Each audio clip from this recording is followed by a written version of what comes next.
मंगलाचरण करेंगे। ओम नमः सिद्धेभ्यः जय श्री ओम नमः सिद्धेभ्यः जय श्री ओम नमः सिद्धेभ्यः। मंगलम भगवान वीरो मंगलम गौतमो गणी मंगलम कुंद कुंदाद्यो जैन धर्मोस्तु मंगलम। सर्वमंगल मांगल्यम सर्वकल्याणकारकम प्रधानम सर्वधर्माणां जैनम जयतु शासनम। जैनम जयतु शासनम जैनम जयतु शासनम। ज्ञानार्णव ग्रंथ का हम आज 41 दोहे को फिर से पढ़ेंगे, 41 नंबर को, और उससे आगे फिर आज चलेगा। तो आप जब देखेंगे तो इसमें हमको क्रम से धीरे धीरे करके उसी धारा में हमको लेके गए हैं ध्यान वाली स्थिति तक। आपको मालूम ही नहीं पड़ेगा कि कैसे हम ध्यान तक की स्थिति तक पहुंच गए, और बीच में उनके ये सब ये कोटेशन चलते रहेंगे। तो ये उनकी अद्भुतता है शुभ चंद्राचार्य जी की। वो अपन शुरू करेंगे।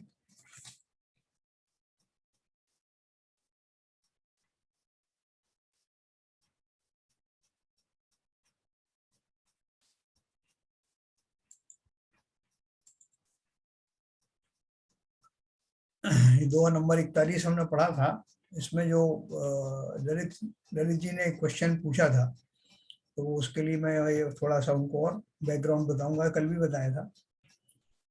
जो था, रजस्त मोभिरुद्धूत कषाय विषमूर्छितम विलोक्य सत्व संतानम संतय शांतिमुपाश्रिता।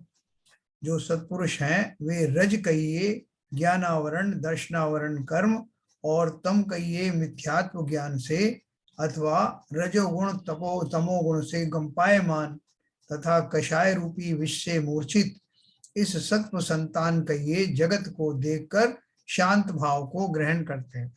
इन्होंने यहाँ इसमें दोनों तरह के भाव बताए हैं। एक तो हमारे यहाँ जो जिनवाणी में जो व्याख्या की है जो घातिया कर्मों की, घाती कल मैंने आपको बताया था कि घातिया कर्मों में से ज्ञानावर्णी और दर्शनावर्णी कर्म को रज की उपाधि दी है, और मोहिनी कर्म को क्या बोलते हैं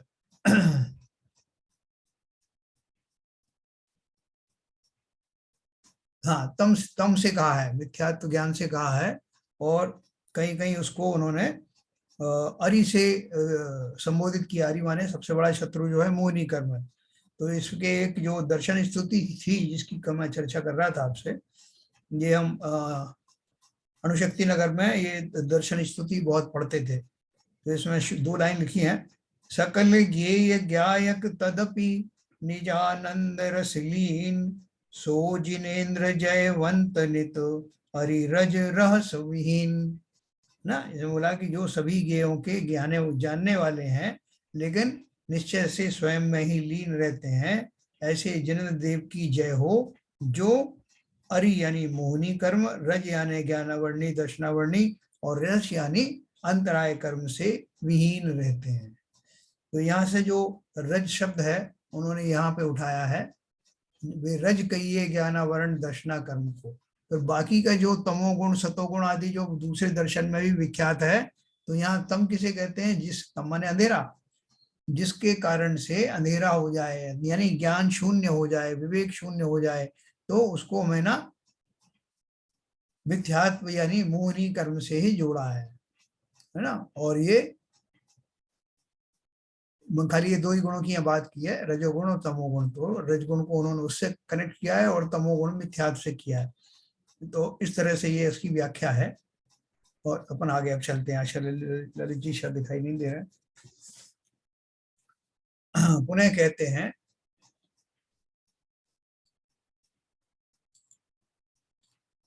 मुक्ति मुक्ति स्त्री वक्त्र शीतांशुम दृष्ट मुत्कंठिताशय मुनि विमर्थयते साक्षाद विद्वानम करालय है। मुक्ति रूपी स्त्री के मुख रूपी चंद्रमा के देखने को उत्सुक हुए मुनिजन साक्षात विज्ञान रूपी समुद्र का मंथन करते हैं। भावार्थ है, लोक में ऐसी प्रसिद्धि है कि नारायण ने समुद्र को मथकर चंद्रमा को निकाला है। सो यहाँ अलंकारादिक रीति से कहा है, यानी नारायण उनको को विष्णु भगवान को ही बोलते हैं, नारायण भी बोलते हैं, और उन्हीं के रूप वो शिव आदि सब बताए हैं। तो यहाँ बोल रहे हैं कि लोक में ऐसी प्रसिद्धि है कि नारायण ने समुद्र का मंथन करके चंद्रमा को निकाला है। सो यहाँ अलंकारादिक की रीति से कहा है कि मुनिजन मुक्ति रूपी स्त्री के मुख रूपी चंद्रमा को देखने की अभिलाषा से ज्ञान रूपी समुद्र का मंथन करते हैं। अलंकारिक शब्द है कि उनको उस ज्ञान के फलस्वरूप वो मोक्ष की प्राप्ति का उपाय करते हैं, क्योंकि ज्ञान के ध्यान से मोक्ष की प्राप्ति होती है। सिंपल बात है। अभी हमारा सबका जो छद्मस्त ज्ञान है ना, वही ज्ञान केवल ज्ञान बनता है, जो हमारा छद्मस्त का क्षौक्ष्म ज्ञान है। अगला दोहा है, मतलब ये हम किसके लिए सब साधना कर रहे हैं, हमको बहुत क्लैरिटी होना चाहिए। मैं अपने ज्ञान में तो ज्ञानी तो मैं पहले से भी हूँ, लेकिन वो कितना ज्ञान चाहिए और कैसा ज्ञान चाहिए कि जो विषय वस्तुओं में ना उलझ करके शुद्ध ज्ञान हो, जो स्व में ही लगे।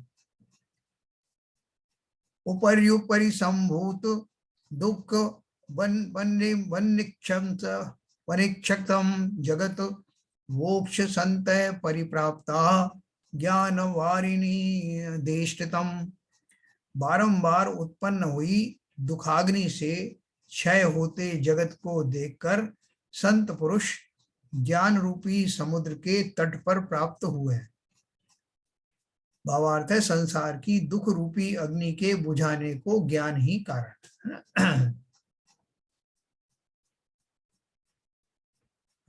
अगला दोहा है 44 नंबर का। अनादिकाल संलग्ना दुस्त्यजा कर्म कालिमा सद्य प्रक्षीयते येन विधेयम तद्विधीमताम। अनादिकाल से लगी हुई कर्म रूपी कालिमा बड़े कष्ट से तजने योग्य है।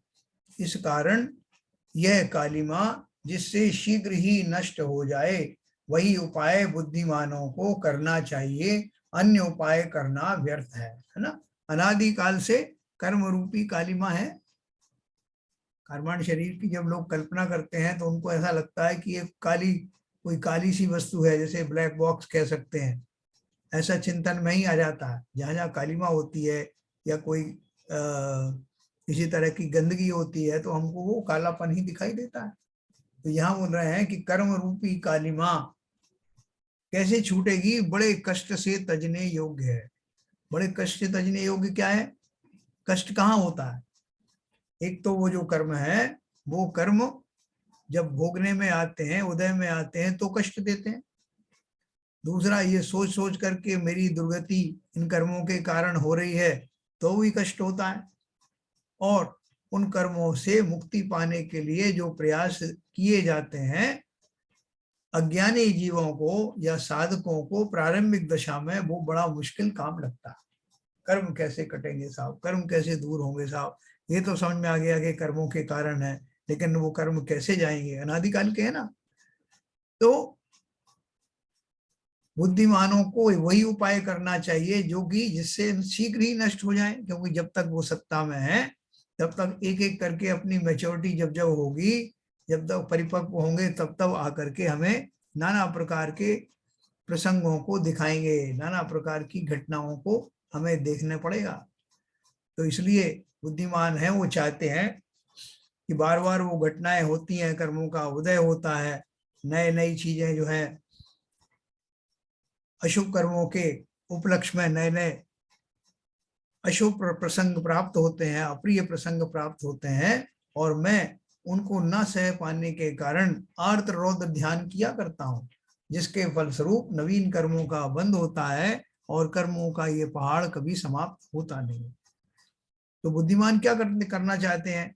वो न केवल अब आगामी कर्मों का बंद रोकना चाहते हैं, बल्कि जो सत्ता में पहले से पड़े हुए हैं उनके लिए ऐसी व्यवस्था करना चाहते हैं कि वो एक एक करके उदय में आने की बजाय उनके थोक के भाव में उनकी निर्जरा हो जाए, सत्ता से ही चले जाए। ऐसा निर्जरा तत्व हमने पढ़ा था।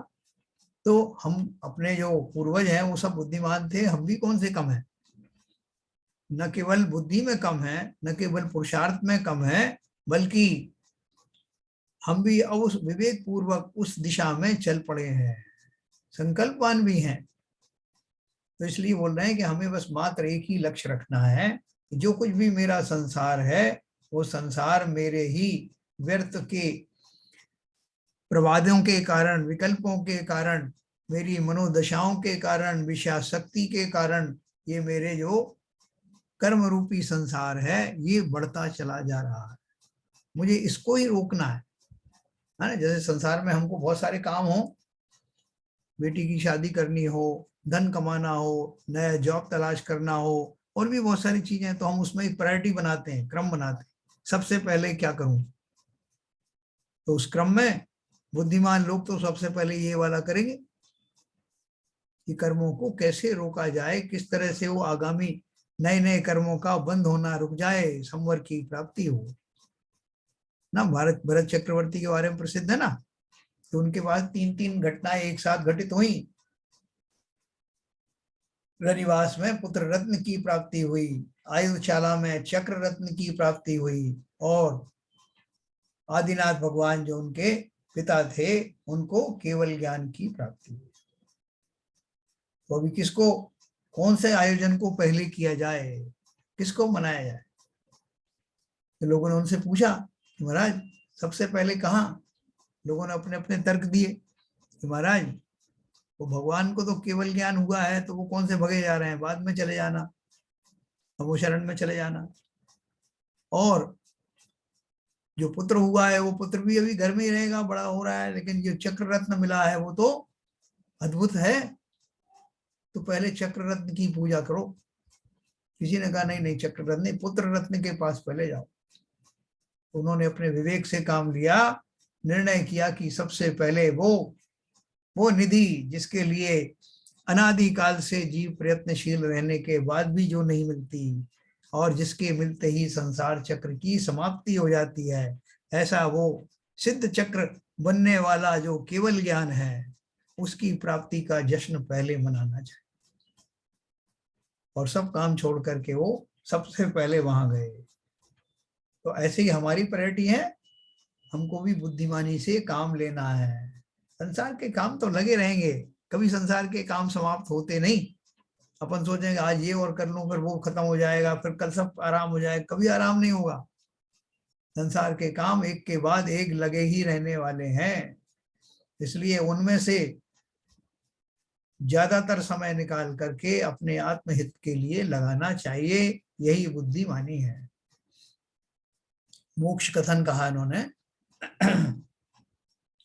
निष्कलंकम निराबाधम सानंदम स्वस्वभावजम वदन्ति योगिनो मोक्षम विपक्षम जन्म संततेः। प्राणी का हित मोक्ष यानी कर्मों से छूटना है। सो कैसा है? समस्त प्रकार की कालिमा से रहित, निष्कलंक है, बाधा या पीड़ा से रहित है, आनंद सहित है, जिसमें किसी भी प्रकार का दुख नहीं है। किसकी बात कर रहे हैं ये? मोक्ष की बात कर रहे हैं। तथा अपने स्वभाव से उत्पन्न है, क्योंकि जो पर का उपजाया हो उसको नष्ट भी कर सकता है, परंतु जो स्वभाव से उत्पन्न हो उसका कभी नाश नहीं होता। और संसार का विपक्षी कहिए शत्रु है, योगी गण मोक्ष का स्वरूप इस प्रकार कहते हैं। देखो एक लाइन लिखी ना, संसार का विपक्षी कहिए शत्रु है। कौन है शत्रु? संसार का विपक्षी है, संसार का शत्रु कौन है? मोक्ष है, क्योंकि उसके आते ही संसार समाप्त हो जाता है ना। किसी ने बुलाया, अंधेरे ने शिकायत की प्रकाश की भगवान से, भगवान ये प्रकाश मुझे बहुत परेशान करता है, ये मुझे रहने नहीं देता, मेरे अस्तित्व के लिए खतरा बन गया है। तो महाराज को उसके ऊपर दया आई, तो उन्होंने बोला कि तुम यहीं ठहरो, मैं अभी प्रकाश को बुलाकर तुम्हारा फैसला करता हूँ। अंधेरे ने कहा, अंधेरा बोला महाराज ऐसा गजब मत करना, बोले क्यों? बोले उसके आते ही फिर मेरा तो अस्तित्व ही समाप्त हो जाएगा। जहां प्रकाश है वहां अंधेरा कैसे? ठीक इस तरह से उन्होंने दिया है कि संसार का विपक्षी कहिए शत्रु है। कौन है शत्रु? मोक्ष है। अगर मोक्ष है तो संसार नहीं है, संसार है तो मोक्ष नहीं।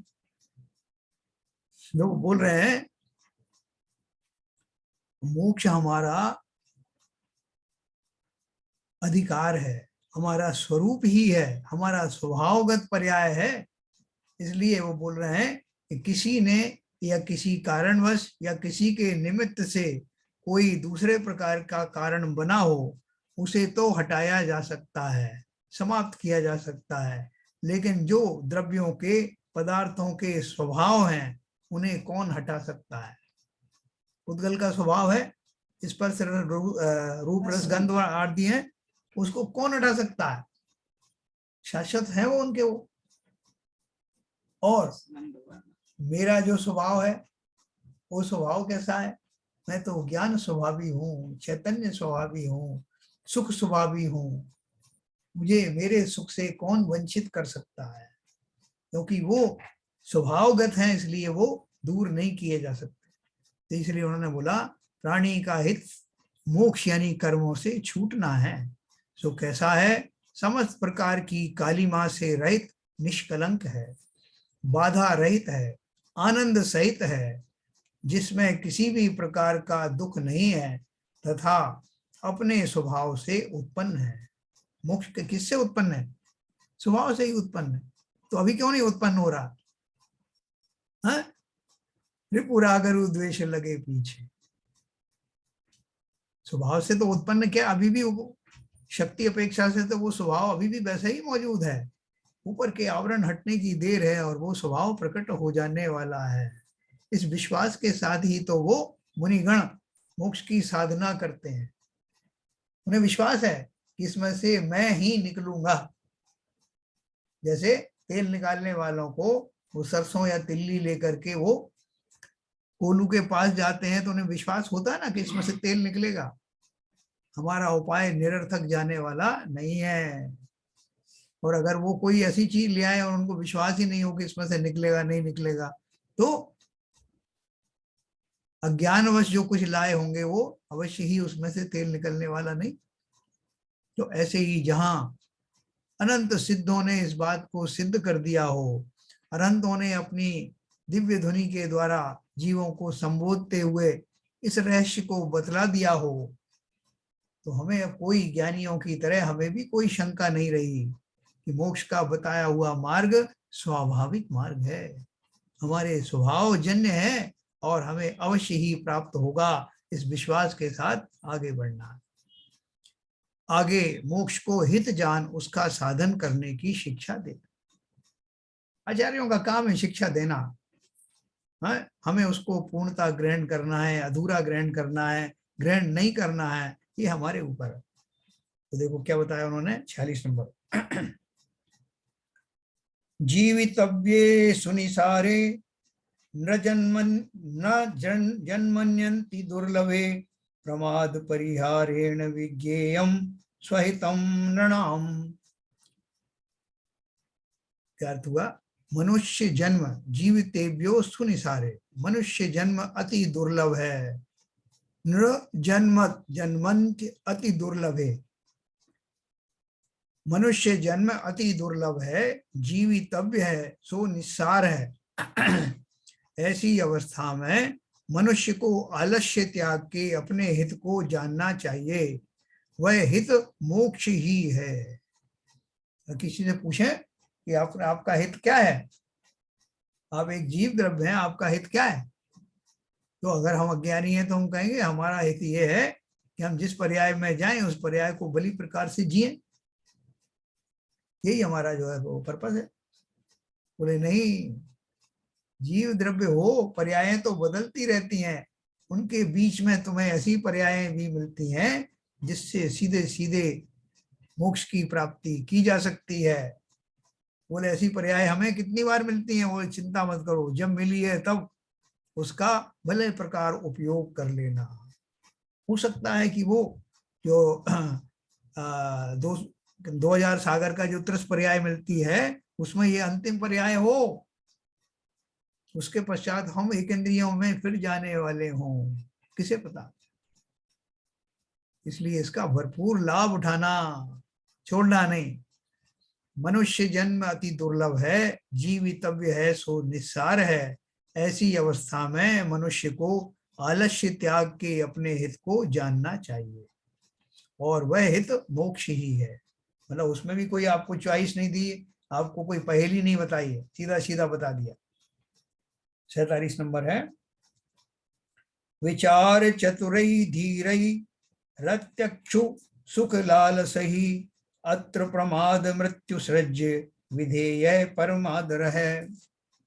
जो धीर और विचारशील पुरुष हैं तथा अतीन्द्रिय सुख की लालसा रखते हैं, उनको प्रमाद छोड़कर इस मोक्ष में ही परम आदर करना चाहिए। देखो उन्होंने एक शब्द दिया है धीर, पहले वीर से पहले भी धीर आता। जो धैर्यवान है, क्योंकि मोक्ष मार्ग में तुरंत फल मिल जाएगा ऐसा होता नहीं, तो इसलिए दीर्घ काल तक आपको प्रतीक्षा करनी पड़ेगी। उस प्रतीक्षा में घबरा मत जाना। जो 22 परिचय का जो जय करते हैं, उसमें मैंने आपको बताया एक अलाभ परिचय भी होती है। जिन्हें अभी केवल ज्ञान हुआ नहीं है, ऐसे मुनिराज जो बराबर अपने ध्यान आदि तपस्चरण में लगे हुए हैं, इस लक्ष्य को लेकर कि एक ना एक दिन केवल ज्ञान प्राप्त करूंगा, वो अंतर मुहूर्त अवश्य आएगा जिसमें मैं लगातार ध्यानस्थ रह करके केवल ज्ञान की उपलब्धि प्राप्त करूंगा। इस आशा में नहीं, आशा कहना शब्द ठीक नहीं, इस लक्ष्य को लेकर के, आशा से तो निराशा मिलती है, इस लक्ष्य को लेकर के वो लगे रहते हैं और वो दिन अवश्य आता, उसकी प्रतीक्षा वो धैर्य पूर्वक करते हैं। लक्ष्मण जी को बहुत सारी उनकी भी रानियां हुई ना नारायण से, तो एक जित पद्म नाम की एक राजकुमारी थी, उसने जो है ये संकल्प किया था कि मुझे विवाह नहीं करना। तो उसके जो पिता थे राजा, उनको बड़ी चिंता लगी और उनको लगा कि इसमें मेरी बदनामी होगी, कि मेरी बेटी में जरूर कुछ खराबी है जिसके कारण इसकी विवाह नहीं हो रहा। तो उन्होंने एक युक्ति निकाली। क्या युक्ति निकाली? सब जगह राज में एक मुवादी करवा दी कि मेरी बेटी जो है वो स्वयंवर करना चाहती है, और स्वयंवर जब करने आएगी उससे पहले मैं उसकी धीरता वीरता की परीक्षा करूंगा। तो मैं 7 शक्तियां चलाऊंगा बाण के रूप में।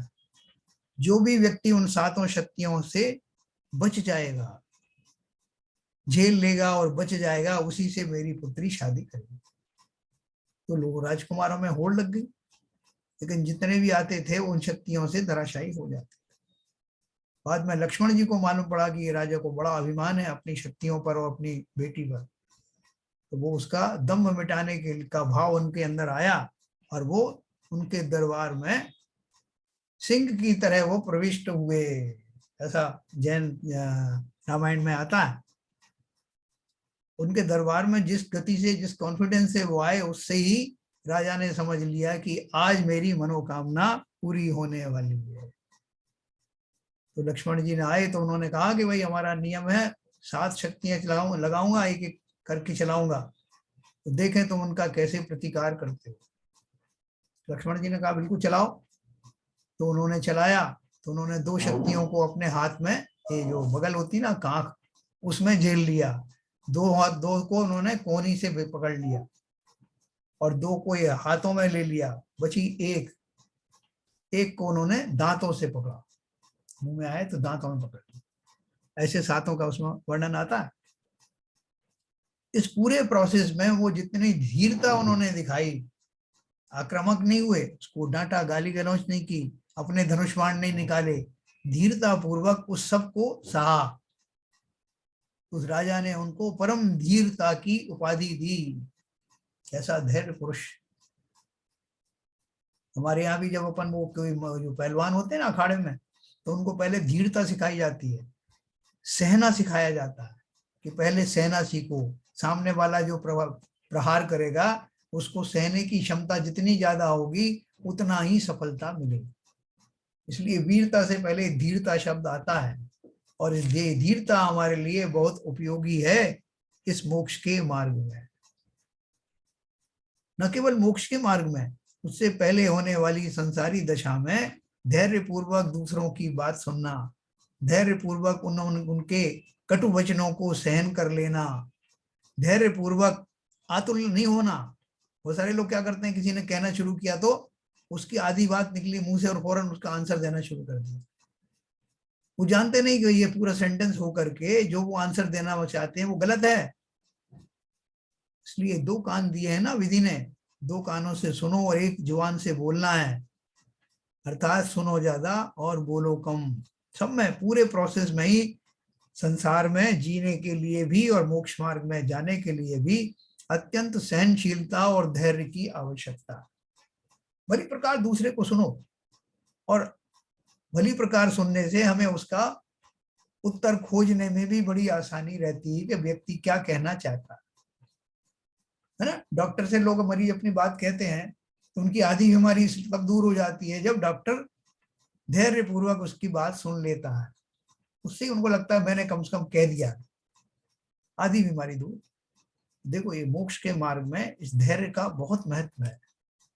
संसारी अवस्था में तो है ही, लेकिन वहां आपको कितने धैर्य के सामना करना पड़ेगा। 1000 साल तक तपस्या की आदिनाथ भगवान ने, नहीं केवल ज्ञान हुआ। अगर धैर्य नहीं होता तो फ्रस्ट्रेटेड हो जाते, आर्त रौद्र ध्यान में चले जाते। इसको अपनी व्यवहारिक दशा में भी और पारमार्थिक दशाओं में, उन साधनाओं में, दोनों जगह धीरता का बहुत उपयोग है, बहुत महत्व है। तो जो धीर और विचारशील पुरुष हैं तथा अतीन्द्रिय सुख यानी मोक्ष सुख की लालसा रखते हैं, उनको प्रमाद छोड़कर इस मोक्ष में ही परम आदर करना चाहिए। ठीक है ना। अपन को भी ये संयम आदि धारण करें तो संयम में बहुत धैर्य धीरता के साथ में संयम धारण करें। साहब उन्होंने, बहुत सारे लोग मेरा अपमान कर रहे हैं और बहुत सारे लोग मेरे संयम को कुछ गिनते ही नहीं है, तो मैं क्या करूं, उनको बताऊं नहीं क्या कि मैं कैसा संयमी हूं। फिर काय का संयम? सबसे बड़ा संयम तो धैर्य ही है। विद्यासागर महाराज कहते हैं ना कि तुम जो कुछ भी अच्छा काम कर रहे हो उसे करते रहो, किसी से प्रशंसा की आकांक्षा में मत बैठे रहो। प्रशंसा तो अपने आप दिगंतों में फैल जाएगी, तुम तो अपना कार्य करते रहो। तो देखो इन्होंने कहा प्रमाद छोड़कर इस मोक्ष में ही परम आदर करना चाहिए। अगला दो है 48 नंबर। नहीं काल कले कापी विवेक विकलाशयी अहो प्रज्ञा धनैर्नैर्या नृजन्म जन्मन्यति दुर्लभे। अहो भव्य जीवो, यह मनुष्य जन्म बड़ा दुर्लभ है और इसका बार बार मिलना कठिन है। इस कारण बुद्धिमानों को चाहिए कि विचार शून्य हृदय होकर काल की एक कला को भी व्यर्थ नहीं जाने दें। हैं क्या बोल रहे हैं? देखो अभी सेंटेंस को तो अलग ढंग से भी कोई समझ सकता है। इस कारण बुद्धिमानों को चाहिए कि विचार शून्य हृदय होकर काल की एक कला को भी व्यर्थ नहीं जाने दें। इसके दो मीनिंग है। विचार शून्य हृदय होकर मतलब मैं अपने विचार ही नहीं करूं, कुछ विचारों से शून्य हो जाऊं और उसको एक भी समय काल उसका समय व्यर्थ नहीं गवाऊं। दूसरा है कि विचार शून्य हृदय होकर काल की एक कला को भी व्यर्थ, अर्थात मैं जिस तरह का विचार करना चाहिए उस तरह का विचार, अर्थात आत्म साधना, आत्मा का चिंतन किए बिना एक घड़ी भी व्यर्थ नहीं जाने ना। विचार शून्य का अर्थ हुआ है कि मैं एक घड़ी भी उन विचारों से को छोड़ करके नहीं बिताऊं जिनमें मोक्ष साधना, मोक्ष की मोक्ष का जो उपाय है बड़ी प्रकार आत्मा की साधना, उसके बिना एक समय भी ना गुजारूं।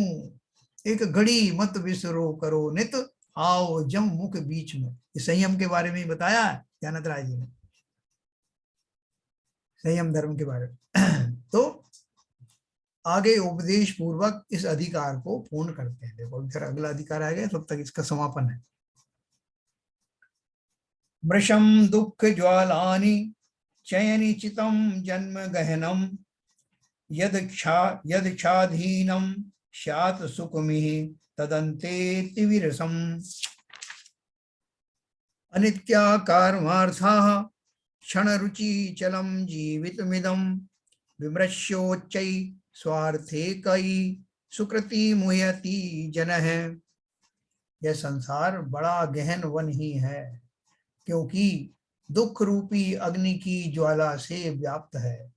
इस संसार में इंद्रिय अधीन सुख है, सो अंत में विरस है, दुख का कारण है तथा दुख से मिला हुआ है। दुख के कारण ही मिला है और फर्दर दुख ही देने वाला है। तो बोला यह संसार बड़ा गहन वन है। इतना गहन, घना जंगल था साहब, वीरान जंगल था। अपन बोलते ना, जब किसी को कहानी सुनाते हैं तो उसके रोंगटे खड़े हो जाते हैं उस वर्णन मात्र से, कि कैसा घना होगा, कैसा विपदामय होगा, उसको देख के कैसा खौफ आता होगा, भय लगता होगा। तो बोले ये संसार ऐसा ही बड़ा गहन वन है, क्योंकि दुख रूपी अग्नि की ज्वाला से व्याप्त है। तो घने जंगल है ना, बीच बीच में उनमें अग्नि भी लगी रहती है, जानवर भी बड़े बड़े रहते हैं, पशु पक्षी सब रहते हैं, सर्प आदि का भय भी रहता है। इस संसार में इंद्रिय अधीन सुख है, सो अंत में विरस है, दुख का कारण है। जो जितने भी सुख हैं वो उस किम्बा फल की सदृश हैं, जो खाने में मधुर लगते हैं, गंध भी इनकी सुगंध भी बड़ी अच्छी होती है, लेकिन खाते ही हलाहल का काम करते हैं, विष का काम करते हैं। ऐसे ही संसार के मनोरम दिखने वाले समस्त भोगों के बारे में यही चरितार्थ होता है। तो सो अंत में विरस है, सारे भोग ही अंत में बेरस हो जाते हैं और दुख का कारण बनते हैं। लिखा है ना, अंत में विरस है, दुख का कारण है। क्या दुख का कारण है? संसार, और दुख से मिला हुआ है। अर्थात मैंने जितना जितना ये संसारी विषय वस्तुओं को ना पाने के कारण जो दुख मनाया है, या पाकर के उनको भोगने की चाहत की है, उसी दुख के फलस्वरूप ही तो मुझे संसार मिला है। जो चीज दुख की बुनियाद पे खड़ा हो, उसमें से सुख कैसे प्रकट हो सकता है? दुख से बना बना हुआ ही निरंतर दुख को देता रहता है। और जो काम और अर्थ है सो अनित्य है, सदैव नहीं रहते, है ना। 4 तरह के जो पुरुषार्थ बताए ना, काम अर्थ धर्म और ये मोक्ष, तो उसका उन्होंने बताया, है ना। तो धर्म अर्थ अपना है, धर्म और अर्थ तो अपन समझते हैं। अर्थ का मतलब ये है अपना जो जीविका उपार्जन आदि है वो सब है, और काम आदि जो विषयों से संबंधी है, ठीक है। धर्म और मोक्ष अपन सब जानते हैं। तो उनमें से क्या श्रेष्ठ है क्या नहीं है, चारों पुरुषार्थ में से आप लगा लेना। काम और अर्थ है सो अनित्य है, सदैव नहीं रहते, तथा जीवित है सो बिजली के समान चंचल है। इस प्रकार समीचीनता से विचार करने वाले जो अपने स्वार्थ में सुकृति पुण्यवान सत्पुरुष हैं, वे कैसे मोह को प्राप्त होवे। स्वार्थ में सुकृति, बोले संसार में इतने सुख हैं, इतने छलावे हैं, इतनी ज्यादा प्रॉब्लम है, परेशानियां हैं, लेकिन ज्ञानी उसमें भ्रमित होता नहीं। और ज्ञानी अपने स्वार्थ में, अपने स्वार्थ मतलब स्वार्थ में, स्वार्थी अपन शरीर आदि के प्रति होने वाली वस्तुओं में जो अपना स्वार्थ रखते हैं उनको स्वार्थी कहते हैं। लेकिन यहाँ स्वार्थ का अर्थ क्या है? जो सुकृति हैं, जो अपने स्वार्थ में, यानी स्व प्लस अर्थ, आत्मा के हित के लिए जो कार्य करते हैं, वैसे पुण्यवान पुरुष वे मोह को प्राप्त नहीं होते। उन्हें भली बात ही पता है कि कहाँ फंस जाऊंगा, कदापि नहीं। भावार्थ है इस संसार में समस्त वस्तु दुख रूप निस्सार जानकर बुद्धिमानों को अपने हित रूप मोक्ष का साधन सम्यक दर्शन ज्ञान और चारित्र को धारण पूर्वक ध्यान का अभ्यास करना चाहिए। यह श्री गुरु का उपदेश है, ठीक है ना। तो ध्यान का अपन जो शिविर लगाने वाले हैं उसमें नाम बराबर नहीं आए हैं। अगर अपेक्षाकृत लोग नाम नहीं आएंगे तो फिर वो कैंसिल कर दिया जाएगा। 3-4 ग्रुप में मैंने वो डाले हैं। तो आप लोगों से निवेदन है कि ये ध्यान का एक छोटा सा एक अभ्यास है, इसको करने से हमें एकाग्रता का अभ्यास होता है। वो वैसा उच्च कोटि का कोई शुक्ल ध्यान और धर्म ध्यान तो नहीं है, लेकिन धर्म ध्यान को लगाने के लिए में ये सहायक अवश्य हो सकता है। तो इसलिए आप लोग उसमें जरूर जुड़ें, और ज्यादा लोग होंगे तभी हम उनको आमंत्रित करेंगे। इति श्री ज्ञानार्णवे योग प्रदीपाधिकारे श्री शुभचंद्राचार्य विरचिते प्रथम सर्ग समाप्त हुआ। अभी देखो दूसरा सर्ग जो आ रहा है वो और भी ज्यादा उत्कृष्ट है। इसमें जो हमारी 12 भावना है उसकी चर्चा है। इन्होंने अपने अंदाज में अपने तरीके से वही द्वादशांग भावनाओं को चित्रण किया है, जो पठनी है अपन पढ़ने जा रहे हैं। सबसे पहले उन्होंने द्वादश भावना में क्या किया है। श्रीयुत वीर जिनेन्द्र को वंदो मनवचिकाय, भव पद्धति भ्रम में टिके करे मोक्ष सुखदाय। आगे इस प्राणी को ध्यान के सन्मुख करने के लिए संसार देह भोगादि से वैराग्य उत्पन्न कराना है, सो वैराग्य उत्पत्ति के लिए एकमात्र कारण 12 भावना है। इस कारण इनका व्याख्यान इस अध्याय में किया जाएगा। सो प्रथम ही इनके भावने की बारंबार चिंतन करने की प्रेरणा करते हैं। अपन कहते हैं ना साहब, जब तक वैराग्य ना हो, यथा योग्य वैराग्य ना हो, तब तक वास्तव में संयम धारण भी होता नहीं। तो बोले फिर वैराग्य कैसे होगा साहब? तो वैराग्य धारण करने के लिए क्या करें? बोले आपने तो बोला था वैराग्य जो सहज में ही होगा। तो अब वो सहजपना जब आएगा होगा जब। आप हमें क्यों गालियां देते रहते हो, तो कुछ नहीं किया, कैसे करें? तो वैराग्य के भाव ही नहीं आ रहे। इसलिए हमारा दोष माफ करो और हमको इस संसार के भोगों में ही मस्त रहने दो। सहज प्राप्ति का अर्थ क्या है? सहज प्राप्ति का अर्थ यह है कि नैसर्गिक रूप से चिंतन करते हुए जब वो चिंतन वास्तव में कार्यकारी होगा, जो सहज रूप में ही होगा, तब मेरा वो वैराग्य का पैमाना भर जाएगा। लेकिन नल के नीचे कटोरा तो रखना पड़ेगा ना, जब भरेगा तब पी लेना, सहज रूप से भर जाए जब। उसी प्रकार से वो बोलते हैं कि प्राणियों के लिए वैराग्य से भर जाने के लिए, वैराग्य भावना पैदा करने के लिए ये 12 भावनाएं बहुत कार्यकारी हैं। जो पूर्व में सब मोक्ष गए हैं, जिनेंद्र बने हैं, वो सब इन भावनाओं के अनुप्रेक्षाओं के फलस्वरूप ही बने हैं। वैराग्य भर गया है जिनका लबालब, क्योंकि वो भावना एक दिन नहीं भाई साहब। मैंने वो परसों भाई थी या 1 साल पहले भाई थी, कुछ नहीं हुआ।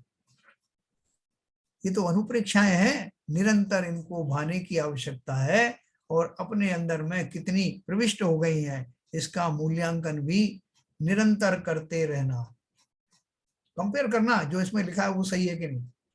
तो क्या लिखा है उन्होंने? संगे किम न विषाद्यते वपुरिंदम किम छिद्यते नाम यही मृत्युहि किना विजृंभते प्रतिदिनम द्रुयन्ति किम नापदः शुभ्राम किम न भयानकाः स्वपनबद्धोगा न किम वंचिकाः येन स्वार्थम पाश्य किन्नर पुरप्रख्ये भवेते स्पृहा। देखो इसका अर्थ बताते हैं। हे आत्मन, इस संसार में संग कहिए, धन धान्य स्त्री कुटुंब आदि के मिलाप रूप जो परिग्रह है, वे क्या तुझे विषाद रूप नहीं करते? तथा यह शरीर है, सो क्या रोगों के द्वारा छिन्न रूप व पीड़ित नहीं किया जाता है? देखो ये नए तरह से उन्होंने बताया है, अपने तो पद्य में जो लिखा है अपन पढ़ते रहते हैं। इस संसार में संग कहिए, धन धान्य स्त्री कुटुंब आदि के मिलाप रूप जो परिग्रह है, वे क्या तुझे विषाद रूप नहीं करते? तथा यह शरीर है, सो क्या रोगों के द्वारा छिन्न रूप व पीड़ित नहीं किया जाता? तथा मृत्यु क्या तुझे प्रतिदिन ग्रसने के लिए मुख नहीं फाड़ती है? और आपदाएं क्या तुझसे द्रोह नहीं करती हैं? क्या तुझे नरक भयानक नहीं दिखते? और ये भोग हैं जो क्या स्वप्न के समान तुझे ठगने वाले, धोखा देने वाले नहीं है? क्योंकि क्यों? भोग कभी आपकी संतुष्टि परमानेंट तो करते नहीं। ज्यो ज्यो भोग मिले सो तृष्णा, अधिकी अधिकी होई। तो इसलिए वो धोखा देने वाले हैं, जिससे कि तेरे इंद्रजाल से रचे हुए किन्नरपुर के समान इस असार संसार में इच्छा बनी हुई है। भावार्थ है, संसार देह भोगों को उक्त प्रकार के जानकर भी जो जीव अपने प्रयोजन में सावधान नहीं होते, उनका ज्ञानपना स्पष्ट है ना। एक लाइन और पढ़ेंगे, फिर चर्चा करते हैं। जीव की भूल कहते हैं, नासा दयसी कल्याणम न त्वं तत्त्वं समीक्षसे, न वेत्सि जन्म वैचित्रम भ्रातर्भूतै विडम्बितः। हे भाई, तो भूत अर्थात इंद्रियों के विषयों से विडंबना रूप होकर अपने कल्याण में नहीं लगता है और तत्वों का यानी वस्तु स्वरूप का विचार नहीं करता है तथा संसार की विचित्रता को नहीं जानता, सो यह तेरी बड़ी भूल है। ऐसी बहुत सारी बातें हमने बताई, बहुत सारे बताते रहते हैं, अपन किस किस की सुने हैं? इसमें से हम क्या अर्थ निकालें? क्या ये बार बार होने वाले ये संबोधन मुझे कार्यकारी हैं? क्या कहीं ये मेरी अंतरात्मा को झकझोर रहे हैं? मेरा किस तरह का चिंतन होना चाहिए? इन बातों में मुझे विश्वास हो, इनकी प्रामाणिकता है या नहीं, ऐसा विश्वास हो, इसके लिए मैं क्या करूं, इसका अपन अभी चर्चा करेंगे।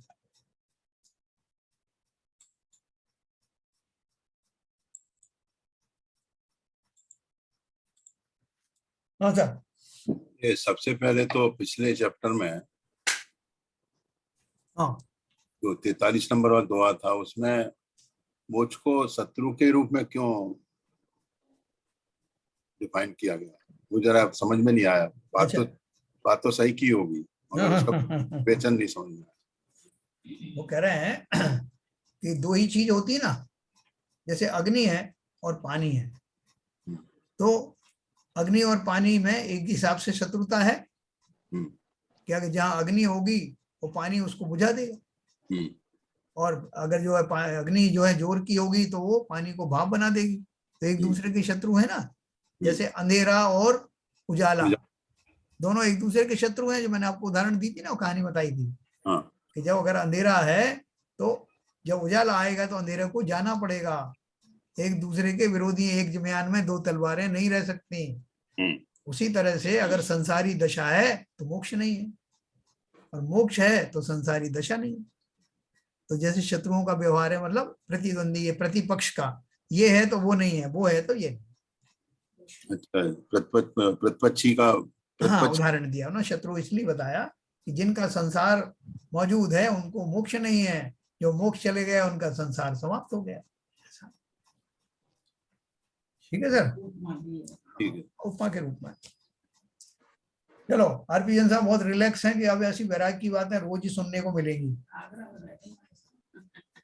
हाँ, बाहर बैठे हुए हैं, अभी आगरा में है शायद। हाँ, आपका वो अनम्यूट करिए। आप बहुत ज्ञानी है सर।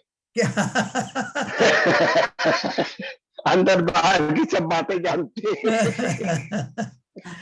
नहीं, देखो, ये भी एक बड़ा सुखद वो होता है, क्षण होते हैं जब जैसे उनकी पसंद का, जैसे हमने कोई गाना लगाया ना अपनी पसंद का, आगे अपन फिर रिलैक्स होकर के फैल के बैठ जाते हैं कि हाँ मेरी पसंद का गाना चल रहा है, चौड़ी है, ऐसे ही चौड़ी है, लेकिन ऐसे ही जैसे हमारी बात का भी जो हमारे जो मनोभाव है, उस दशा की पुष्टि करने का अगर कुछ चल रहा है तो हम बहुत रिलैक्स होकर के उसे सुनते हैं, क्योंकि वो समझ में भी आ रहा है।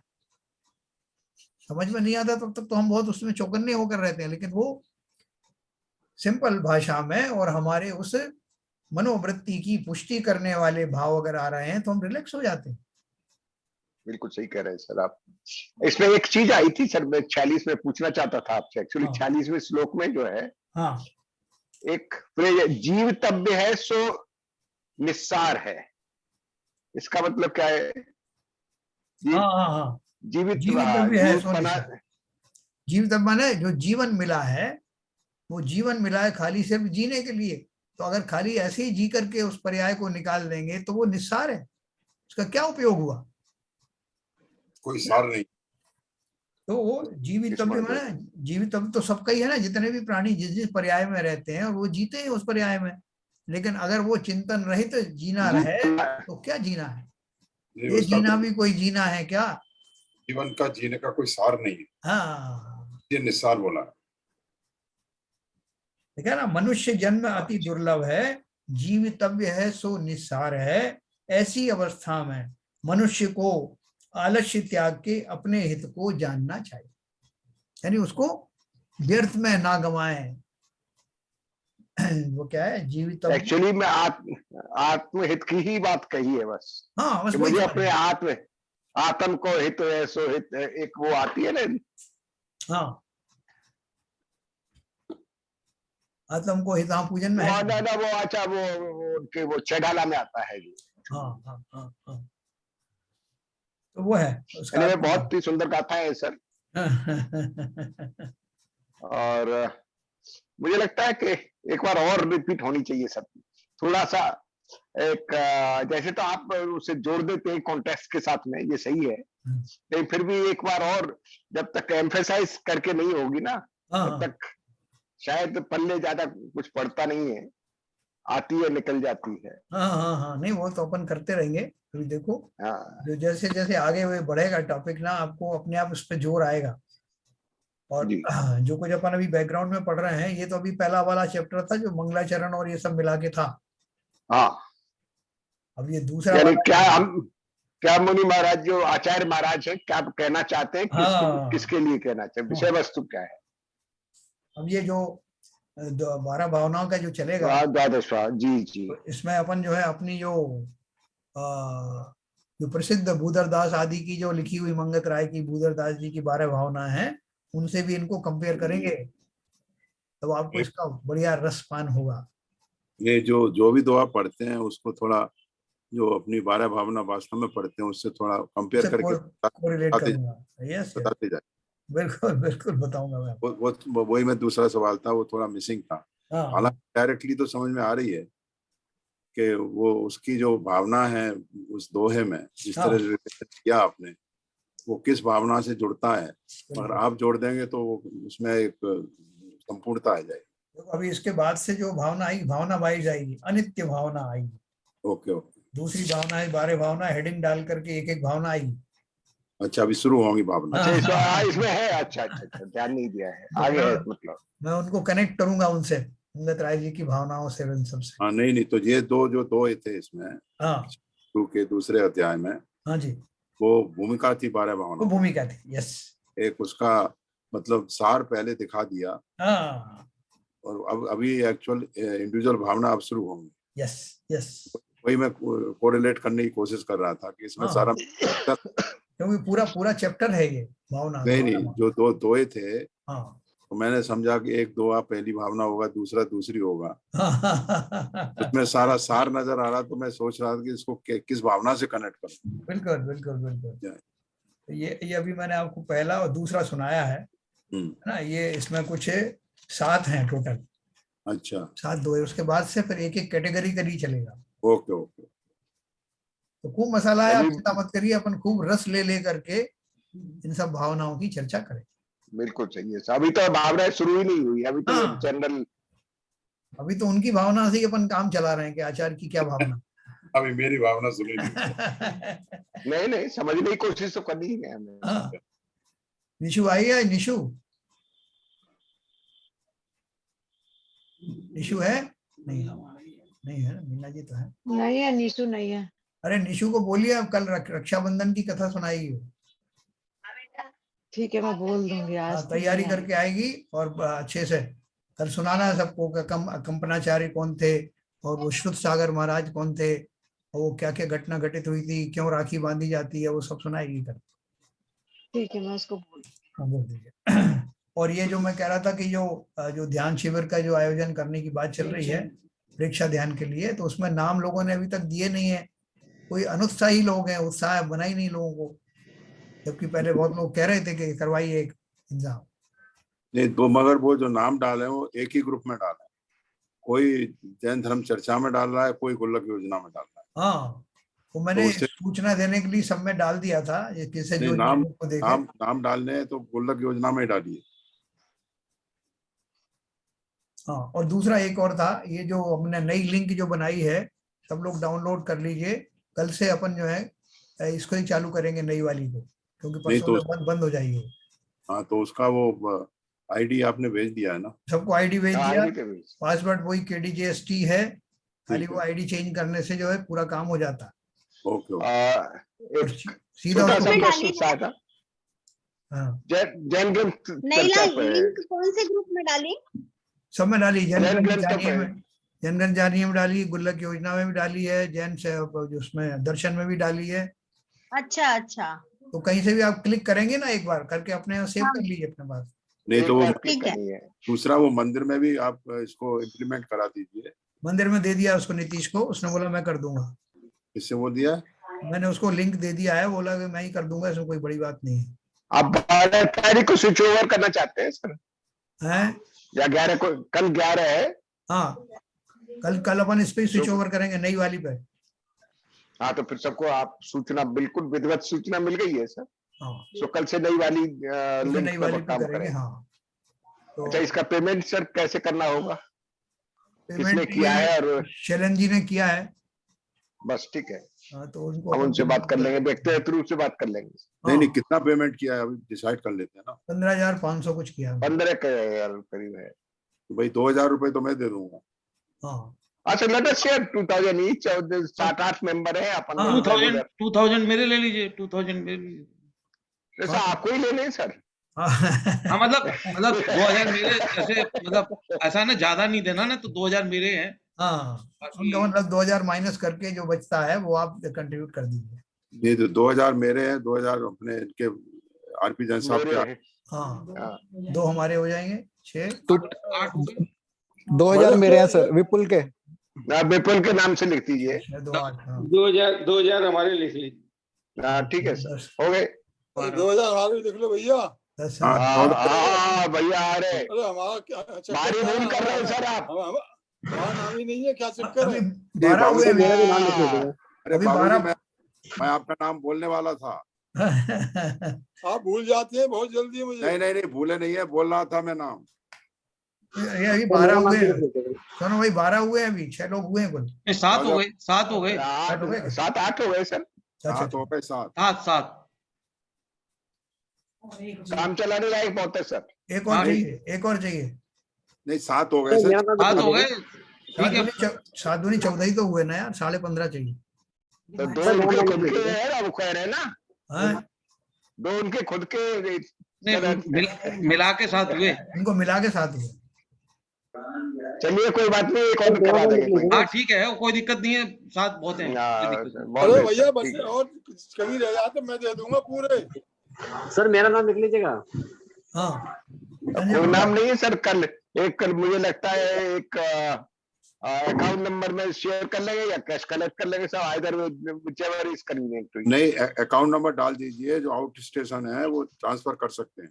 हाँ, that is much better, it's simple है। अरे भाई साहब, वो आपका वो है ना, मोबाइल। पेटीएम में ट्रांसफर करा लो सब। हाँ, पेटीएम नंबर डाल दो, मोबाइल बाबूजी। नंबर दे दो, मैं ट्रांसफर कर दूंगा अपना। नहीं, वो भी है, जो भी है। वो आसान रहेगा। नहीं बाबूजी, आपका वैसे आपका- आजकल आपका- गूगल पे, पेटीएम, 1000 ऑप्शन है सर। सर गूगल और पेटीएम As you आप like, लोग यूज as you करते हैं, like, मैं sir. तो नहीं यूज करता हूँ। हैं जी? पेटीएम और गूगल के चक्कर में मैं नहीं हूँ, उसमें बहुत okay fraud sir, okay okay okay okay. हाँ। चलो शैलन जी, अपन बात कर लेंगे वो ठीक। बोर्ड ऑफ यस, ठीक है। Okay sir. हाँ, चलिए जिनवाणी स्तुति करिए सर। निर्माणी स्तुति कर। चलिए। मिथ्यात्म नाश वे को ज्ञान के प्रकाश वे को आपा परवास वे को मानुषी बखानी है।